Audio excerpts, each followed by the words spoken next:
जो जेपीएससी एक आंसर की नहीं निकाल पाता है, 14 जेपीएससी का आंसर की पूरा गलत आ गया था। दूसरे बार वो 11 क्वेश्चन को गलत रखा। उसके बाद फिर प्रभात खबर आप ही के द्वारा वो आंसर की 9 को चेंज किया और अभी भी 2 गलती है।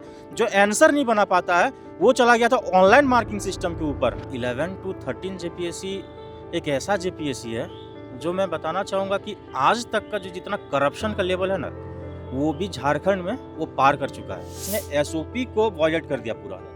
एसओपी मतलब क्या होता है? स्टैंडर्ड प्रोसीजर होता है। आप क्या करेंगे, ये क्या करेंगे, ये क्या करेंगे। उसने एसओपी के उलट ही मेंस का कॉपी जांच कर दिया। हम लोग बिहार में देखते हैं कि कॉपी में टिक होता है, तो एक लड़का ने कॉपी देखा तो उसमें टिक कुछ भी नहीं है। नंबर जो है एक साइड में लिखा हुआ है और वो नंबर जो है वो एडिटेबल है। सीबीएसई ने स्कैनिंग को लाया, कटिंग करने का सारा टेंडर किया था। इसमें कोई टेंडर नहीं था। गहन जांच होना चाहिए। डिजिटल जो लॉग होता है वो लॉग जो मंगाए उसमें देखे कितना बार उसको खोला गया है। अगर हम फिजिकल कॉपी जब चेक करते हैं जब, तो उसमें हम पेन चलाते हैं। किसी को 5 नंबर दिए, किसी को 8 नंबर दिए कोई क्वेश्चन में, तो जब हम उसको अंक को बदलेंगे तो दिखेगा हमको कि अंक बदल दिया गया, उसका नंबर बदल गया। पर जब डिजिटल फॉर्म में आप उसको ले लेंगे तो डिजिटल फॉर्म में क्या है, 15 को आप 25 कर सकते हैं, 22 कर सकते हैं, कुछ भी कर सकते हैं। तो बाद में भी तो कोई कॉपी खोल करके उसमें नंबर चेंज कर दिया है।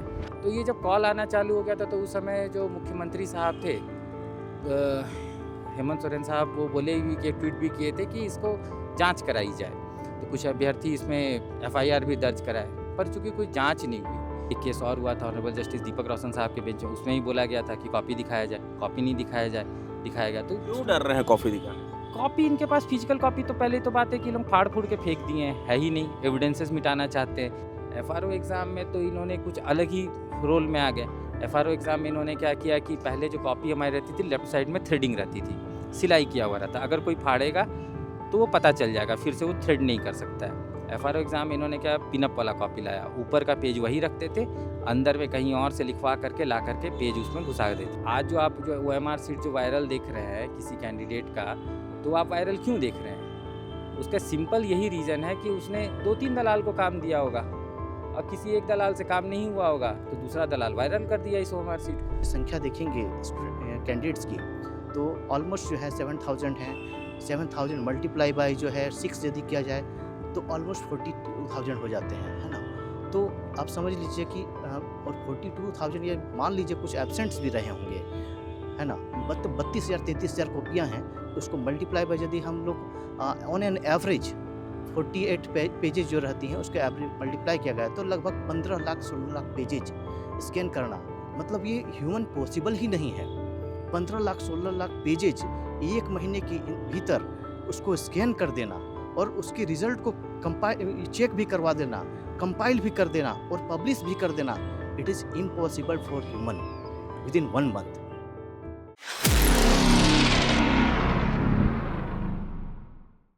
इस वक्त झारखंड में एक ही विषय चर्चा में है और वो है जेपीएससी जेएसएससी में भ्रष्टाचार हुआ, करप्शन हुआ, जो भी सब यूज़ कर ले हिंदी में इंग्लिश में। बातें सब कोई कर रहे हैं, कहानियाँ सब कोई बता रहे हैं, लेकिन कोई ये नहीं बता रहा है कि ये भ्रष्टाचार हो कैसे रहा था, कहानियाँ गढ़ी कैसे जा रही थी और ये कितनी गहरी थी और इसके पीछे क्या कुछ हो रहा था। हमारे साथ कुछ अभ्यर्थी हैं, पिटिशनर भी हैं। 11 to 13 जेपीएससी के पिटिशनर हैं हमारे साथ और 14 जेपीएससी के बारे में भी हमें बताएंगे और उसके पहले भी जो जेपीएससी में धांधलियाँ हुए उसे लेकर के केस किए हैं।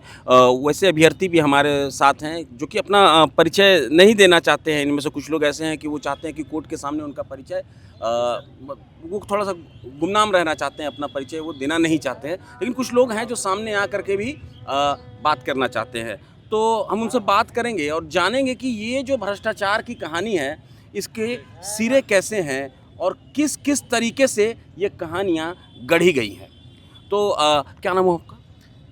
रविशंकर जी, आप मुझे बताएं कि डिजिटल इंडिया के दौर में जेपीएससी की कहानी क्या कुछ कहती है? देखिए 11 to 13 जेपीएससी एक ऐसा जेपीएससी है जो मैं बताना चाहूँगा कि आज तक का जो जितना करप्शन का लेवल है ना, वो भी झारखंड में वो पार कर चुका है। वो 11 to 13 में एक्चुअली इसमें ऐसा कंडीशंस ले आया गया टीएसआर के द्वारा। टीएसआर ही ने इसको कंडक्ट कराया, जो एजेंसी आप देख रहे हैं। जैसा हम लोग को पता चला है। इसने क्या किया, इसने एसओपी को वॉयलेट कर दिया पूरा। एसओपी मतलब क्या होता है, स्टैंडर्ड प्रोसीजर होता है, आप क्या करेंगे, ये क्या करेंगे, ये क्या करेंगे। उसने एसओपी के उलट ही मेंस का कॉपी जांच कर दिया, और मेंस का कॉपी जांच करने के बाद उसने क्या किया कि उसमें जैसे हम लोग बिहार में देखते हैं कि कॉपी में टिक होता है, तो एक लड़का ने कॉपी देखा तो उसमें टिक कुछ भी नहीं है, नंबर जो है एक साइड में लिखा हुआ है, और वो नंबर जो है वो एडिटेबल है। तो 11 to 13 जब जेपी मेंस की कॉपी जो है वो एडिटेबल है, ये इट मींस कि पेंसिल से लिखा होगा और उसमें मतलब कहीं कोई टिक नहीं किया हुआ। वही मैं बताना चाहूंगा कि इसमें जब प्रोसीजर को फॉलो नहीं किया गया, कौन क्या करेगा। सीबीएसई ने स्कैनिंग को लाया, कटिंग करने का सारा टेंडर किया था, इसमें कोई टेंडर नहीं था, और इन्होंने उस प्रोसीजर में चला गया ऑनलाइन मार्किंग सिस्टम में। जब सीबीएसई ऑनलाइन मार्किंग सिस्टम नहीं कर पाया टेंडर के बाद, तो ये कैसे आप सुनिश्चित किए कि आप बिना एसओपी के ही कर दिए, और नंबर इसमें जो है एडिटेबल नंबर था इसमें, और एडिट करके नंबर बढ़ाया गया होगा तभी इतना कट ऑफ गया है इसमें। आप देखिए जब कॉपी में सिग्नेचर नहीं है, इनएलिजिबल टीचर को लाएगा, ये सारा हम लोग को लगता है कि ये ब्लैक लिस्टेड जो एजेंसी है इन्हीं के द्वारा ये पायलट प्रोजेक्ट चलाया गया।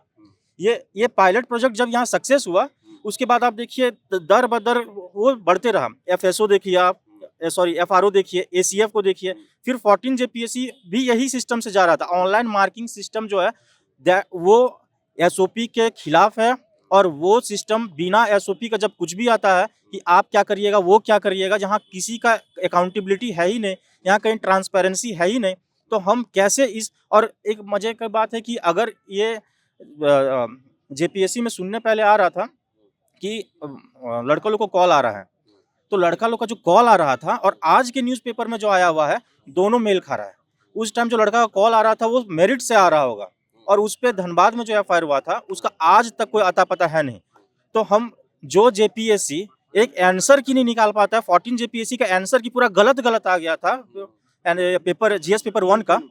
एक बार गलत आ गया, दूसरे बार वो 11 क्वेश्चन को गलत रखा, उसके बाद फिर प्रभात खबर आप ही के द्वारा वो आंसर की 9 को चेंज किया, और अभी भी 2 गलती है। जो आंसर नहीं बना पाता है वो चला गया था ऑनलाइन मार्किंग सिस्टम के ऊपर। और आप देखिएगा ऑनलाइन मार्किंग सिस्टम जब भी होता है उसका एक बहुत बड़ा प्रोसीजर होता है, बहुत बड़ा मैकेनिज्म होता है। तो आप उसको एक अच्छे टेंडर के थ्रू एक अच्छे एजेंसी को हायर करके उसको करते हैं, लेकिन आपने क्या किया, आपने एक पायलट प्रोजेक्ट चला दिया, और वहां से करप्शन का खेल चालू हुआ। और इतना हाई कट ऑफ आप देखिए कि 7th जेपीएससी में जब था, तो 7th जेपीएससी में कट ऑफ था जनरल का 525, और यहाँ आते आते 579 हो गया कट ऑफ, 100 सीट बढ़ गया। बस 2 ही साल में कट ऑफ जो है 100 लगभग 70 नंबर बढ़ गया, 60-70 नंबर वो बढ़ गया।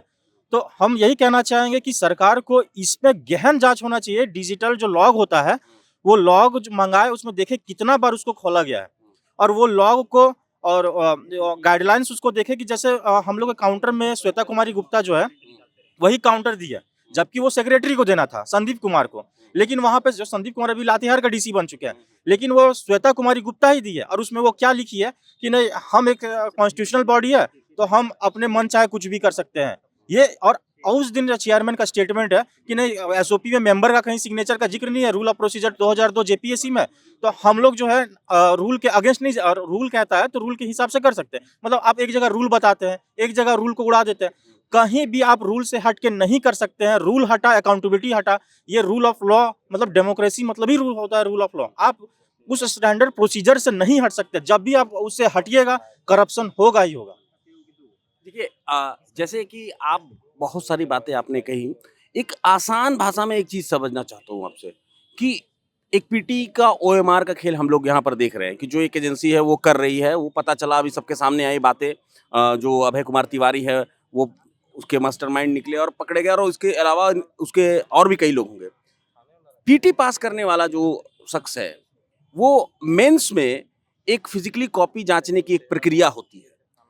आप मुझे ये बताइए कि जो 11 to 13 जेपीएससी है उसमें जो कॉपी जांचने की जो प्रक्रिया थी, जो फिजिकल प्रक्रिया ना हो करके वो प्रक्रिया किस तरह से डाइवर्ट हुई? देखिए, एक आम आदमी भी समझ सके इस चीज को। मैं सभी स्टूडेंट्स को और झारखंड के जितने भी समझदार लोग हैं उनको बस यही बताना चाहूँगा कि ये पूरा प्रोसेस डेविएटेड प्रोसेस है। यहाँ पे सॉफ्टवेयर बनाने का एक गाइडलाइंस होता है, वो सॉफ्टवेयर बनाने का एक गाइडलाइंस होता है, और डेटा भी जो ब्रीच होता है उसके ऊपर भी कानून है। उसने क्या किया कि अपने जो काउंटर हम लोग को दिया है उसमें उन्होंने लिखा है कि हम सॉफ्टवेयर आए और हम जेपीएससी के अंदर ही सॉफ्टवेयर बना दिए। आप सोचिए उस सॉफ्टवेयर को बग को डिबग कौन करेगा? अगर कुछ भी होगा और जेपीएससी में एक ही प्रोग्रामर है, ये सॉफ्टवेयर तैयार कर लिया, 11 लाख पेपर को स्कैन कर लिया, विदाउट टेंडर सब हो रहा है। मतलब जिसको जो मन मुझा रहा है वो कर रहा है, विदाउट टेंडर वो बना लिया सॉफ्टवेयर। वो सॉफ्टवेयर रन कैसे कर रहा है, किसके पास क्या जा रहा है, दैट इज एडिटेबल और नॉट, वो सारा कुछ। और उस टाइम जो है मैडम जो थी नीलिमा करकट्टा, उसने अपना जो है लॉगिन रखा था। जब वो रिटायर हो गई तो उसके बाद वो लॉगिन पासवर्ड किसके पास चला गया, और आज हम लोग को पता चलता है कि वही सेम एजेंसी सारा काम एंड टू एंड काम लिया हुआ था। तो वो काम एजेंसी लिया था, मेंबर उस टाइम कोई कार्यकारी चेयरमैन तक नहीं था। 6-7 महीना जो वो वेकेंट था जगह, उसमें एजेंसी ने पूरा खेल करा होगा हम लोग के हिसाब से। और वहीं पर जो है नंबर किसी का ऊपर किसी, आप देखिएगा नंबर में कितना वेरिएशन है। मेरा जो है एक सब्जेक्ट में जो मेरा सबसे बेस्ट सब्जेक्ट था, जिसमें मैं यूपीएससी का मेंस पीएसआई ऑप्शनल में दिया हुआ हूँ, उसमें मेरा 89 नंबर है। और किन्हीं का नंबर, एक सब्जेक्ट जो सबसे बेस्ट था उसी में उनको काट के नीचे किया गया है। और किन्हीं का नंबर आप देखिएगा कि वो इधर मतलब अचानक से ही बढ़ गया है। तो ये सारा सिस्टम जो है ये बहुत अच्छी तरह से एजेंसी ने रचा था और बहुत सुंदर से इसको पायलट प्रोजेक्ट चलाया। और ये जो है आप एसीएफ में भी देखिए, आप एफएसओ में भी, एफआरओ में भी देखिए, और same system online marking system चल रहा था और सेम सिस्टम इसमें भी अपनाया गया है। तो मतलब इनका कहना है कि 11 to 13 जेपीएससी ही मतलब वो जेपीएससी है जिससे कि ये पूरे षड्यंत्र का इस पूरे षड्यंत्र की शुरुआत हुई थी, और किस तरह से डिजिटल डाटा जो है उसके आड़ में सब कुछ किया गया, और कोई एसओपी नहीं है, कुछ नहीं है, कोई भी कहीं से लॉगिन कर रहा है, कोई भी डाटा जो है वो अपलोड कर दिए जा रहे हैं और उसके आड़ में खिलवाड़ चल रहे हैं। हमारे साथ एक चीज बोलना चाहेंगे हम, आज हम देखें कि चेयरमैन के यहाँ पर मिला हुआ है। आज हम न्यूज देख रहे थे, उसमें चेयरमैन को बताया गया कि चेयरमैन के लैपटॉप में मिला हुआ है आंसर की, आंसर स्क्रिप्ट, ये सब मिला हुआ है। तो आप सोच सकते हैं कि किस लेवल का धांधली इससे पूर्व हुआ होगा, जहां से उन लोग का मनोबल बढ़ा। मनोबल एक दिन नहीं बढ़ता है, मनोबल पुराना काम से बढ़ता है। जब चोर बचता है तो आगे बढ़ते बढ़ते उसका मनोबल हाई होता है। तो 11 to 13 is the pilot project for the corruption, और ये एक फ्लडगेट खोल दिया। अगर ये 11 to 13 को सारा इसको रिमेन्स इस एग्जाम को रद्द होना तो एकदम होना ही पड़ेगा, वरना ये जेपीएससी का अस्तित्व खत्म हो जाएगा। बिल्कुल, बिल्कुल। तो एक और अभ्यर्थी है हमारे साथ और वो अपना मतलब परिचय नहीं देना चाहते हैं क्योंकि कुछ सिक्योरिटी रीजंस है, और ये हमें बताएंगे कि ये जो 11 to 13 जेपीएससी है, जो कि एक शुरुआत मानी जा रही है इस तरह की डिजिटल हैकिंग की, ये पिटिशनर भी हैं, और इन ये जो बताएंगे वो सुन करके आपको बहुत हैरानी होगी। आपने जो पिटिशन किया है उसकी कुछ मूल बातें आप हमें बता सकते हैं? सर मैं तो सबसे पहले यही बताना चाहूँगा कि 11 to 13 जो जेपीएससी एग्ज़ाम हुआ, वो 23, 24 और 25 सॉरी 22, 23, 24 जून 2024 को ये एग्ज़ाम कंडक्ट कराया गया। जैसे ही एग्ज़ाम ख़त्म होता है, उस समय जो चेयरमैन मैडम थी, मेरी नीलिमा करकट्टा मैडम, उन्होंने प्रेस में एक इंटरव्यू दिया था कि इस बार से डिजिटल मूल्यांकन होगा कॉपी का। मुख्य परीक्षा की उत्तर पुस्तिका का डिजिटल मूल्यांकन पहली बार हो रहा था झारखंड में, और इसके रुकना चाहूँगा। मेंस की परीक्षा का डिजिटल मूल्यांकन मतलब ये कैसे होता है, ये थोड़ा सा एक ब्रीफ बताइए। हाँ, उसी पे आ रहे हैं हम आपको। उसमें क्या था कि डिजिटल मूल्यांकन जो करने के लिए बोला गया था कि सभी कैंडिडेट्स के कॉपी को स्कैन करके कंप्यूटर में अपलोड कर दी जाएगी, और अलग अलग जो सब्जेक्ट के विषय के जो टीचर हैं, एक्सपर्ट हैं, उनसे वो कॉपी चेक कराई जाएगी। तो इसमें 2002 का रूल्स एंड प्रोसीजर है जेपीएससी का, जो कार्मिक विभाग द्वारा बनाया गया है, उसको 2012 में एक बार अमेंड भी किया गया है। उसके तहत क्या है कि जो कॉपी चेक करने के लिए जो टीचर आएंगे, वो उनकी कम से कम 10 साल as an assistant professor work किए रहेंगे कोई यूनिवर्सिटी में, या फिर 5 साल एज ए पीजी गाइड रहेंगे, क्योंकि वही चेक कर सकते हैं, क्योंकि उसी में उनको एक्सपीरियंस हासिल होगा, और एक एक्सपर्ट टीचर ही ये कॉपी चेक कर सकता है। तो इसमें क्या किया गया कि जब इनके पास टीचर अवेलेबल नहीं थे, तो इन्होंने क्या किया कि एक विषय का, जैसे खोटा हो गया, रीजनल लैंग्वेज के, इन्होंने किसी भी टीचर को बुला लिया जिनके आप लोग उनके पास वो अर्हता थी ही नहीं, उनसे इन लोगों ने कॉपी चेक करवा लिया। अब आते हैं कि डिजिटल रिकॉर्ड है, ये ऑन रिकॉर्ड है क्योंकि ये पेपर में भी छपा हुआ था। फिर हम लोग ने इसी चीज़ को लेकर के कोर्ट में रिट भी दायर किया। उस रिट में जेपीएससी का जवाब आया था कि हमारे पास उस समय टीचर्स अवेलेबल नहीं थे और हमने नॉर्म्स को रिलैक्स किया था। तो नॉर्म्स को जब रिलैक्स किए थे तो नॉर्म्स रिलैक्स क्या वो स्वतः कर सकते हैं? क्योंकि कोई भी चीज़ जो जेपीएससी का रूल्स एंड प्रोसीजर में चेंज करने का ये कार्मिक का अधिकार है। वो अपने से कैसे नॉर्म्स को रिलैक्स कर दिया? अगर आपने नॉर्म्स को रिलैक्स भी किया तो क्या किसी कमिटी का गठन किया? कब किया कमिटी का गठन? उसके रिगार्डिंग इन्होंने कोई पेपर नहीं दिया, कोई डॉक्यूमेंट्स नहीं दिया, कोई एविडेंसेस नहीं दिया, सिर्फ मौखिक रूप से बोल दिया है कि हमने नॉर्म्स को रिलैक्स कर दिया है। अब आते हैं डिजिटल मूल्यांकन पे।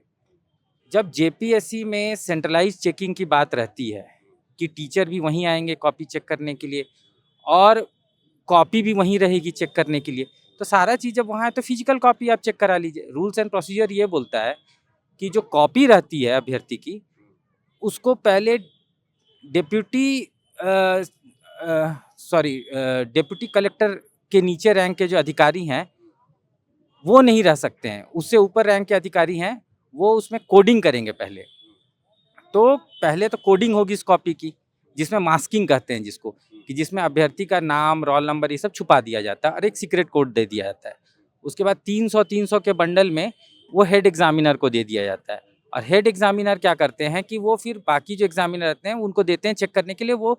और उसमें भी एक है कि 25 कॉपी वो एक दिन में चेक करते हैं और वो चेक करके बाद में हेड एग्जामिनर को वापस कर देते हैं।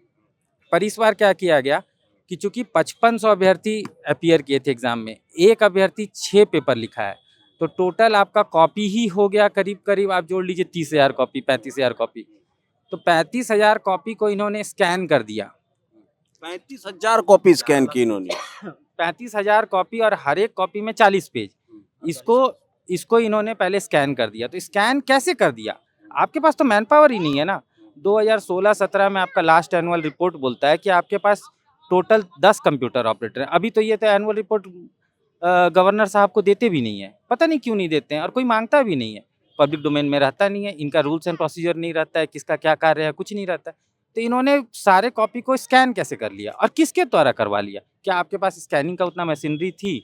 इन्होंने क्या करते हैं कि जो ये लोग करते क्या है एक्चुअली, एक कटर मशीन आती है, वो कटर मशीन में क्या करते हैं कि कॉपी को साइड से काट देते हैं। साइड से थ्रेडिंग कट गई, एक बार पंच किए 500 कॉपी और 500 कॉपी पहला पेज के हिसाब से वो फोल्डर बनते हुए चले जाता है।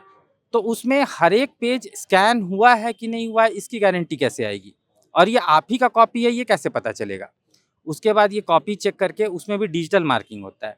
जैसे अगर हम फिजिकल कॉपी जब चेक करते हैं या तो उसमें हम पेन चलाते हैं, किसी को 5 नंबर दिए, किसी को 8 नंबर दिए कोई क्वेश्चन में, तो जब हम उसको अंक को बदलेंगे तो दिखेगा हमको कि अंक बदल दिया गया है, उसका नंबर बदल गया। पर जब डिजिटल फॉर्म में आप उसको ले लेंगे तो डिजिटल फॉर्म में क्या है, 15 को आप 25 कर सकते हैं, 22 कर सकते हैं, कुछ भी कर सकते हैं। तो बाद में भी तो कोई कॉपी खोल करके उसमें नंबर चेंज कर दिया है, जिसकी आशंका बहुत ज़्यादा है, जिसमें जवाब ये आयोग साइलेंट है इसमें। लोगों को कभी कॉपी दिखाई गई? मैं आ रहा हूँ उस मुद्दे पे आ रहा हूँ। एक्चुअली क्या है कि इन्होंने क्या कर देते हैं कि कॉपी को साइड से काट देते हैं, पंच कर दिए। उसके बाद क्या हुआ कि सब को जिसका भी है सब्जेक्ट वाइज मार्क्स आ गया। मार्क्स आ जाने के बाद एक एक्सेल शीट में मार्क्स तैयार हो जाता है। तो जो भी व्यक्ति वो एक्सेल शीट को एक्सेस कर लेगा वो तो मार्क्स चेंज कर सकता है ना। अगर मुझे कोई सब्जेक्ट में 70 नंबर आया है और हम चाहते हैं कि मेरा मार्क्स बढ़ जाए तो 70 से वो 80 नंबर कर देगा वो एक्सेल शीट में। कॉपी में भले कुछ भी नंबर रहे, तो वो तो क्योंकि फिजिकल कॉपी में तो नंबर है नहीं, वो तो डिजिटल कॉपी में नंबर है, तो मार्क्स तो चेंज हो जाएगा। अब इन्होंने क्या किया कि 31 जुलाई को उस समय 2024 को मैडम ने एक नोटिस दिया कि 2nd वीक ऑफ अगस्त 2024 से आप लोगों का इंटरव्यू होगा। इसका मतलब 1 महीना या फिर 35 दिन में इन्होंने कॉपी चेक कर लिया होगा सारा चीज़। 1 महीना या 35 दिन में आप सोच सकते हैं 40,000 कॉपी को स्कैन कर लेना, चेक कर लेना, उसके बाद उसको स्क्रूटनी कर लेना, नंबर सारा चीज़ कर देना। उसके बाद मतलब 26 साल में 14 जेपीएससी हुई है, जिसमें कि 7 या 8 ही गिनती होगी, क्योंकि 8 गिनती में गिनी जाएगी, बाकी जो जेपीएससी एक साथ में कंक्लूड करके ली गई थी। तो इतना उस टाइम पे मतलब ये एक्टिव नहीं थे, लेकिन 11वीं से 13वीं जेपीएससी में इतनी सारी कॉपी को स्कैन करके 1 महीने में उसका मूल्यांकन करके और सब कुछ क्लियर कर दिया जेपीएससी ने। वाह, अच्छा बात है। आगे उसके बाद क्या करते हैं कि मैडम वहाँ से चली जाती हैं। 20 अगस्त के आसपास वो रिज़ाइन दे करके चले जाते हैं। आयोग जो है वो लावारिस हो जाता है, कोई चेयरमैन रहते नहीं है। सारा का सारा काम दिया रहता है यही टीएसआर डेटा प्रोसेसिंग कंपनी को। और ये टीएसआर डेटा प्रोसेसिंग कंपनी जो है, इसको लास्ट जो टेंडर दिया गया था, ये जून 2023 में टेंडर दिया गया था। जून 2023 में टेंडर देने के बाद इस कंपनी को जेपीएससी एम्पैनल्ड कर लेती है और सारा काम जितना भी एग्जामिनेशन है उसमें, चूँकि एसओपी जो है, जिसको रूल्स एंड प्रोसीजर 2002 बोलता है कि अगर किसी एग्ज़ाम में 500 से ज़्यादा अभ्यर्थी शामिल होते हैं तो पीटी एग्ज़ाम कराया जाएगा और पीटी एग्ज़ाम किसी थर्ड पार्टी एजेंसी के द्वारा कराई जाएगी। तो सिर्फ़ और सिर्फ पीटी एग्ज़ाम और आपका पोस्ट एग्ज़ामिनेशन वर्क, जिसमें कि रिज़ल्ट तैयार करना और ये सब में उनकी सहायता ली जाती है, बाकी कोई उनका काम नहीं है। पर इस एग्ज़ाम में क्या था कि मेंस के कॉपी भी वो लोग स्कैन कर लिए, सारा चीज़ उन्हीं के पास था।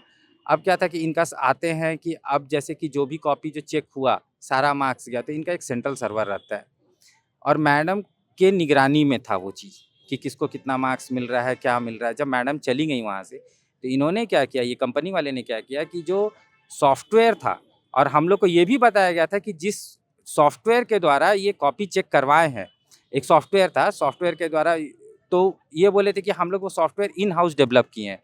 तो इन हाउस आप एक दिन में कैसे टेक्निकल एक्सपर्ट के सामने डेवलप कर सकते हैं? आप डेवलप कर ही नहीं सकते, आपके पास टेक्निकल टीम ही नहीं है, तो आप कैसे डेवलप कर सकते हैं सॉफ्टवेयर को? तो सॉफ्टवेयर डेवलप हो ही नहीं सकता है पहले, क्योंकि देखिए आज के डेट में क्या है, इन्फोसिस का फिनाकल है, फिनाकल के ऊपर बहुत बड़ा बड़ा बैंक वर्क करता है, तो उसको डेवलप करने में 2 साल 5 साल लगता है। वो अपना सर्वर अपना खुद का वहाँ रखता है, क्योंकि सर्वर सबसे सिक्योर सिस्टम रहता है। इन्होंने क्या किया, जो कंपनी जो थी, जो सॉफ्टवेयर था, वो सॉफ्टवेयर को इन्होंने फिर से रन कर दिया। जैसे ही हम एक बार सॉफ्टवेयर को फिर से रन करेंगे तो क्या होगा कि जो एडमिन है वो एडमिन वहाँ से हट जाएगा, फिर से मास्टर एडमिन क्रिएट हो जाएगा। मास्टर एडमिन क्या करेगा कि एडमिन को बनाएगा, एडमिन क्या करेगा, यूज़र को बनाएगा। ये क्या करते थे कि वहाँ से ये सारे का डेटा ले लिए, जितने भी कैंडिडेट्स था, उनका रोल नंबर, उनका नेम, उनका फादर नेम, उनका आधार कार्ड, क्योंकि ओटीआर भी यही भरवाए थे और बायोमेट्रिक भी यही लिए थे। फिर इन्होंने क्या किया कि सब कैंडिडेट को कॉल करने लगा कि आपका इतना नंबर है, आपको उतना नंबर है, आपको एग्ज़ाम पास करा देते हैं, आपको ऐसे कर देते हैं। उसी के आड़ में ये पैसा मांगते थे। उस वक्त जो क्लाइंट ढूंढे जा रहे थे मेंस पास किए हुए, पीटी के टाइम से ही ये कॉल शायद आना शुरू हो गया था। नहीं, ये तो उस समय आना, सितंबर अक्टूबर के समय में ये कॉल आना चालू हो गया था। तो ये जब कॉल आना चालू हो गया था, तो उस समय जो मुख्यमंत्री साहब थे, हेमंत सोरेन साहब, वो बोले भी कि ट्वीट भी किए थे कि इसको जांच कराई जाए। तो कुछ अभ्यर्थी इसमें एफआईआर भी दर्ज कराए, पर चूंकि कोई जांच नहीं हुई। जांच तो करना ही चाहिए था, क्योंकि डिजिटल डेटा प्रोटेक्शन एक्ट है इंडिया में। अगर किसी का डेटा फिड्यूशियरी अगर किसी का डेटा ले लेता है और वो डेटा ब्रीच हो जाता है, तो उसके ऊपर 100 करोड़ तक का फाइन है। तो इसमें जांच क्यों नहीं की गई? इतना संवेदनशील डेटा वहाँ से कैसे गायब हो गया? और सभी स्टूडेंट्स का आप डेटा ले रहे हैं, उसको फ़ोन कर रहे हैं कि आपका इतना नंबर है, आपका उतना नंबर है। ये फ़ोन करके फिर आप क्या कर रहे हैं? उससे फिजिकल कांटेक्ट कर रहे हैं, फिर उससे पैसा ले रहे हैं, फिर उसका कॉपी दिखा रहे हैं, या जो भी कर रहे हैं। आज जो समझ में आ रहा है कि किन्हीं के सिस्टम में 2-4 कॉपी दिखा, वो उसी का नतीजा है कि वो वहाँ से कॉपी ले लिए हैं किसी का, वो कैंडिडेट को दिखाए होंगे, उसी के आड़ में वो पैसा लिए हैं और पैसा लेकर के यही सब काम किए। यही सब चल ही रहा है इसमें। उसके बाद क्या करता है कि जब हम लोग इसके ऊपर जब केस करते हैं और सारा चीज़ करते हैं, तो जेपीएससी का जवाब इसमें बहुत घुलमुल जवाब रहता है। पहले तो वो जवाब देता है कि हम जो है सारा नॉर्म्स को रिलैक्स किए हुए थे, जो कोई एविडेंस देता नहीं है। उसके बाद वो बोलता है कि जो भी चीज़ जो डेटा था और थर्ड पार्टी एजेंसी थी, थर्ड पार्टी एजेंसी को हमने मेंस का वर्क में कोई भी इन्वॉल्व ही नहीं किया था। हमने अपने से सारा स्कैन कर लिया, सारा चीज़ कर लिया। फिर हम लोग बोलते हैं कि हमको कॉपी दिखाया जाए, फिजिकल कॉपी हमारी कहाँ है, फिजिकल कॉपी दिखाया जाए और डिजिटली इवैल्यूएटेड कॉपी, दोनों कॉपी दिखाया जाए। इसमें ऑनरेबल जस्टिस आनंदा सेन साहब के बेंच में सुनवाई हुई थी, तो वहाँ से बोला गया था कि कॉपी दिखाया जाए कैंडिडेट को, पर कैंडिडेट को कॉपी नहीं दिखाया गया। उसके बाद एक केस और हुआ था ऑनरेबल जस्टिस दीपक रोशन साहब के बेंच में, उसमें ही बोला गया था कि कॉपी दिखाया जाए, कॉपी नहीं दिखाया गया। तो क्यों डर रहे हैं कॉफी दिखाने से? कॉपी इनके पास, फिजिकल कॉपी तो पहले तो बात है कि लोग फाड़ फूड़ के फेंक दिए हैं, है ही नहीं, एविडेंसेस मिटाना चाहते हैं। यही तो हम मांग करते हैं कि अभी जो जांच प्रक्रिया चल रही है, तो ये जांच प्रक्रिया में क्या निकल करके आ रहा है कि इनके कंप्यूटर से वो मिल रहा है, किसी घर से एडमिट कार्ड मिल रहा है, किसी घर से कुछ मिल रहा है। तो ये सरासर स्कैम है, फुल स्कैम है। चाहे ये एग्ज़ाम ले लीजिए, चाहे सीडीपीओ एग्ज़ाम ले लीजिए। सीडीपीओ एग्ज़ाम में भी इन्होंने क्या किया है, इतने कैंडिडेट्स बाहर से आ गए हैं। ये क्या करते हैं कि जिस कैंडिडेट्स को सिलेक्शन करना है, उस कैंडिडेट्स का मार्क्स ही बढ़ा देते हैं। उसका कॉपी चेक किया जाए कि क्या उसको सही में उतना मार्क्स है कि नहीं है। वो कैंडिडेट्स वो चीज़ लिखा है कि नहीं, वो कैसे कर देते हैं ये चीज़। इसके बाद आ जाते हैं हम लोग एफआरओ एग्ज़ाम में। एफआरओ एग्ज़ाम में तो इन्होंने कुछ अलग ही रोल में आ गए। एफआरओ एग्ज़ाम में इन्होंने क्या किया कि पहले जो कॉपी हमारी रहती थी लेफ्ट साइड में थ्रेडिंग रहती थी, सिलाई किया हुआ रहता, अगर कोई फाड़ेगा तो वो पता चल जाएगा, फिर से वो थ्रेड नहीं कर सकता है। एफआरओ एग्ज़ाम में इन्होंने क्या पिनअप वाला कॉपी लाया, ऊपर का पेज वही रखते थे, अंदर में कहीं और से लिखवा करके ला करके पेज उसमें घुसा देते थे। और धांधली का लेवल ही मतलब धांधली का लेवल नहीं, धांधली का लेवल अप होते गया। ये लोग जैसे कि अगर हम लोग सीढ़ी स्टेयर से जाते हैं, ये लोग लिफ्ट से जा रहे थे से जा रहे हैं। और इतना स्पीड से जा रहे थे कि इसको पकड़ना मुश्किल है।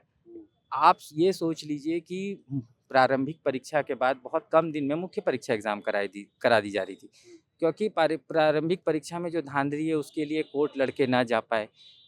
कोर्ट में बहुत कम समय दिया जाता था, तो उतना दिन में लड़के पिटीशन दायर करेंगे या कोर्ट केस में देखेंगे कि क्या करेंगे, उतना दिन में मुख्य परीक्षा हो जाती थी।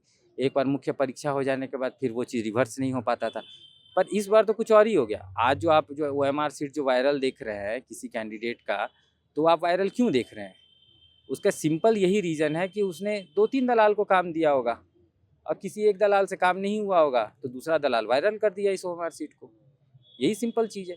तो एक नया-नया लेवल और एक नया-नया इतिहास रचते जा रहा है। देखिए, हम लोग का तो सिर्फ़ एक ही माँग है, अच्छे से जाँच कर लीजिए। स्टेट की जो सीआईडी है, एजेंसी, हम लोग उन पे पूरा भरोसा है। आप जाँच कीजिए, आप हम लोग से सहयोग लीजिए। हम लोग को जो चीज़ पता है, जो चीज़ हम लोग जितना सोचे हैं इसके बारे में कि कैसे-कैसे क्या करता है, क्या नहीं करता है, हम लोग वो चीज़ देखे हैं। रूल्स के अनुसार क्या है, नहीं है, उसको कैसे ये लोग रूल्स को के ऊपर टेम्परिंग करके कैसे उसके ऊपर खेलता है, ये सब हम लोग आपको बता सकते हैं। हम लोग ये भी दिए भी हैं सीआईडी को भी, लिख करके भी दिए हैं कि ऐसा-ऐसा चीज़ हुआ अभी है। सीआईडी ने कुछ प्रूफ मांगे थे, उस वक्त में आप लोगों ने कुछ इनिशिएट किया था क्या? हाँ, हम लोग तो सारा प्रूफ़ दे चुके हैं, जो भी हम लोग को जो पता है।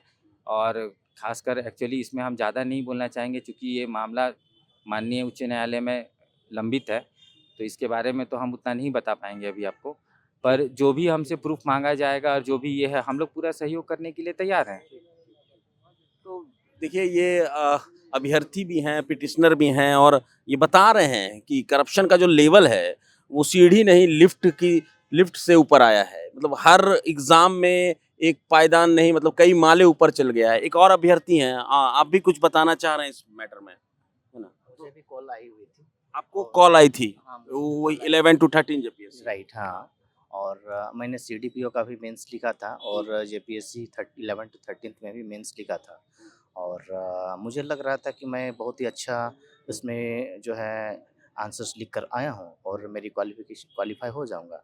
11 टू 13 में और सीडीपीओ में मैं जहाँ तक देख पाया हूँ, जो अभी कट ऑफ वगैरह जारी हुआ था आफ्टर इंटरव्यू, तो हमको लगता है कि 2 या 3 नंबर से मैं सीडीपीओ में क्वालिफ़ाई नहीं कर पाया, मीन्स जो अभी का मार्क्स इन लोग ने दिया था। और वहीं पर जो 17 सीट्स में मैं फ़ाइट कर रहा था और जो 11 टू 13 जेपीएससी मेंस में जहाँ पर सीटों की संख्या जो थी वहाँ पर 342 थी, वहाँ पर मैं बहुत बाहर हूँ। जबकि वो मेरी बेहतर जो है एग्ज़ाम, लाइफ़ की सबसे बेहतर एग्ज़ाम मैंने दी थी। तो ये जो है तो कहीं न कहीं लग रहा था कि गड़बड़ियाँ हुई है। और मुझे कॉल जो है नवंबर महीने में भी आई थी कि आप ये बोल रहे हैं, आपकी रोल नंबर ये है, आपका मार्क्स ये है, आपकी आधार संख्या ये है, फादर नेम है, मदर नेम ये है, आप कुछ नंबर से जो है डिस्क्वालीफ़ाई कर रहे हैं, क्या आप जो है उसमें पास करना चाहते हैं? तो पैसे की डिमांड की गई थी। तो मैं बोला कि तो मैं फिर जो है उसको इग्नोर कर दिया था और मुझे लगा कि मैं तो क्वालीफ़ाई कर ही रहा हूँ क्योंकि मेरी मेहनत मेंस की जो है बहुत ही बेहतर गई है। मैं यूपीएससी की भी मेंस वगैरह लिखा हुआ हूँ, तो मुझे लग रहा था मेरी बेहतर गई हुई है तो मैं क्वालीफ़ाई कर जाऊँगा। लेकिन अब जो है, जो अभी खुलासे हो रहे हैं, तो लग रही हैं कि नहीं, वाक़ई में जो बहुत ही गड़बड़ियाँ हुई थी। और चूँकि यदि देखा जाए इसकी क्रोनोलॉजी को, तो जो है 22-23 जून 2024 में मेंस होता है, ठीक है? 1 महीने की फिर जो है इन्होंने जो अपनी काउंटर एफ़िडेविट में दिया हुआ है कि 25th जून के बाद जो है उनके उसमें डेट मेंशन किए हुए हैं कि वहाँ पर जो है लोग अपने प्रीमाइसेज़ में सॉफ्टवेयर कंपनी को जो है लोग बुलाते हैं, वहाँ पर डेवलप करते हैं सॉफ्टवेयर। अब समझिए कि सॉफ्टवेयर को डेवलप भी कर रहे हैं, टेस्टिंग भी कर रहे हैं और जो है कॉपियाँ भी कर रही हैं। हाँ, मेंस की भी। और आप यदि मेंस की जो संख्या देखेंगे कैंडिडेट्स की, तो ऑलमोस्ट जो है 7000 हैं, 7000 मल्टीप्लाई बाय जो है 6 यदि किया जाए तो ऑलमोस्ट 42,000 हो जाते हैं, है ना? तो आप समझ लीजिए कि और 42,000 ये मान लीजिए कुछ एब्सेंट्स भी रहे होंगे, है ना? 32,000 33,000 कॉपियाँ हैं, उसको मल्टीप्लाई बाय यदि हम लोग ऑन एन एवरेज 48 पेजेज़ जो रहती हैं उसके एवरेज मल्टीप्लाई किया गया तो लगभग 15 लाख 16 लाख पेजेज़ स्कैन करना, मतलब ये ह्यूमन पॉसिबल ही नहीं है। 15 लाख 16 लाख पेजेज़ 1 महीने के भीतर उसको स्कैन कर देना और उसके रिज़ल्ट को चेक भी करवा देना, कंपाइल भी कर देना और पब्लिश भी कर देना, it is impossible for human within 1 month. ठीक है? सब इन्होंने 1 महीने के भीतर जो है इन्होंने कर दिया। उसके बाद जो है जो है 1 अगस्त या 2 अगस्त को इन लोग की एक लेटर जारी होती है कि जो है सेकंड वीक ऑफ अगस्त से इंटरव्यू जो है ये कंडक्ट होगी। लेकिन उस समय जो भी कारण रही होंगी फिर जो उस समय तत्कालीन चेयरमैन थी उन्होंने रिज़ाइन कर दिए और इंटरव्यू कंडक्ट नहीं हो पाया। बहुत सारे प्रोटेस्ट हुए, फिर जब जा कर के उसमें चेयरमैन अपॉइंट हुए, फिर जब रिज़ल्ट आया, तो जब नाम नहीं देखा तब मुझे लगा कि नहीं बहुत भारी गड़बड़ी हुई है, ठीक है? और ये क्रोनोलॉजी तब जाकर समझ में आता है कि 1 महीने के भीतर ये पॉसिबल ही नहीं था और ये फ़ोन कॉल जो आ रहे थे, ये तो बेसिकली ये वायलेशन था डेटा प्रोटेक्शन रूल्स की जो सर ने बताया है, ठीक है? तो ये है अब हम लोगों की डिमांड है कि फिर से एक बार जो है जाँच की जाए, उसकी सीआईडी से जाँच की जाए गंभीर रूप से चूँकि जो है ये राज्य के सर्वोच्च पदाधिकारी के चयन कर रही हैं जेपीएससी। यदि सर्वोच्च पदाधिकारी यदि इस तरह से जो है किसी तरीके से घुसते हैं सिस्टम में, तो वो सिस्टम को स्पॉइल ही करेंगे, खराब ही करेंगे। वो कभी भी लोगों को ऊपर नहीं उठाने की कोशिश करेंगे, कभी भी लोगों के हित में कार्य नहीं करेंगे। इसलिए हमारे माननीय मुख्यमंत्री से माँग है कि उस जो है 11 टू 13 के फिर से एक जो अपने स्तर पे सीआईडी की जाँच की जाए और तत्कालीन जो है पहले जो अभी ट्रेनिंग चल रही हैं, आज भी जो है एक पत्रकार में पता चला है कि उस समय जो एक मास्टरमाइंड थे सॉल्वर गैंग के, उन्होंने 11 टू 13 पे अभी ट्रेनिंग भी चल रही है। डिप्टी कलेक्टर पोस्ट में हाँ, उनकी ट्रेनिंग चल रही है। तो ये सब जो खुलासे हो रहे हैं, तो ये जो है मतलब लग रहा है कि नहीं, ये एकदम सच्चाई है बातों में। तो मुख्यमंत्री से यही माननीय मुख्यमंत्री से यही गुज़ारिश है, ये प्रार्थना है कि उसकी जाँच की जाए और जो है हम लोग को न्याय भी मिले उनके स्तर से, चूँकि वो मुखिया हैं हमारे राज्य के, हमारे गार्जियन हैं, सब कुछ है हमारे। यदि इस राज्य की उनको बेहतरी चाहिए, तो एक अच्छे पदाधिकारी की नियुक्ति करनी होगी, नहीं तो सिस्टम इस तरह से गड़बड़ होते जाएँगे और जो हमारे अभी युवा पीढ़ी हैं, उनके भविष्य भी खतरे में खराब ही होते जाएँगे और हाँ, ये तो डेटा प्रोटेक्शन लॉ भी जो है ये वायलेट कर रही हैं, जो सेंट्रल गवर्नमेंट के द्वारा डेटा प्रोटेक्शन रूल्स के अगेंस्ट में है, जो कि जो डेटा जो हम लोग की ब्रीच हुई है ना? हाँ, और चूँकि जो सिस्टम इन लोगों ने डेवलप किया था, एक बात और बताना चाहूँगा, जो इन्होंने सॉफ्टवेयर्स वगैरह जो इन लोग डेवलप किए हैं, जो टेस्टिंग किए हैं, अब देखिए यदि कुछ छेड़खानी वगैरह होती है, तो उसमें एक सिस्टम में जो है एक लॉग क्रिएट होता है कंप्यूटर में, कुछ भी उसमें नंबर्स में छेड़खानी होती है। अब जैसे कॉपी दिखाई नहीं जा रही हैं या उसमें क्या गड़बड़ियाँ की गई हैं, है ना? क्योंकि डेटा का जो है ब्रीच हुआ है, वहाँ से कॉल आ रही थी, हो सकता है कि उसके जो है मार्क्स जो हैं छेड़खानी की गई होगी, तो एटलीस्ट डेटा लॉग भी जो है और उसको जो है कोर्ट, चूँकि कोर्ट के संज्ञ अभी है, न्यायालय में अधीन है, तो वहाँ पर भी जो प्रस्तुत करने की और डेटा प्रोटेक्शन की जो है सीआईडी के स्तर पर जांच भी की जाए। डेटा उसमें जो है लॉग वगैरह का कि कुछ गड़बड़ियाँ हुई है कि नहीं हुई हैं। वो जाँच किया जाए। एक अवर्ती और हैं वो जो हम हाँ। इसमें सर क्या है ना कि जैसे कि अगर कोई भी सॉफ्टवेयर रन करता है सर्वर पे, तो उसका एक डेटा लॉग क्रिएट होता है। तो कितनी बार मेरी कॉपी खुली, मान लीजिए कि मेरी कॉपी एक बार खुली, एक बार चेक होने के लिए, तो एक बार लॉग में वो एंट्री हो जाएगा। अगर दोबारा किसी ने कॉपी खोला, तो फिर से वो एक बार एंट्री हो जाएगा लॉग में। अगर उसमें कुछ भी छेड़छाड़ किया गया है, जैसे मार्क्स चेंज किया गया है, तो वो सब सारा एंट्री दिखेगा उसमें।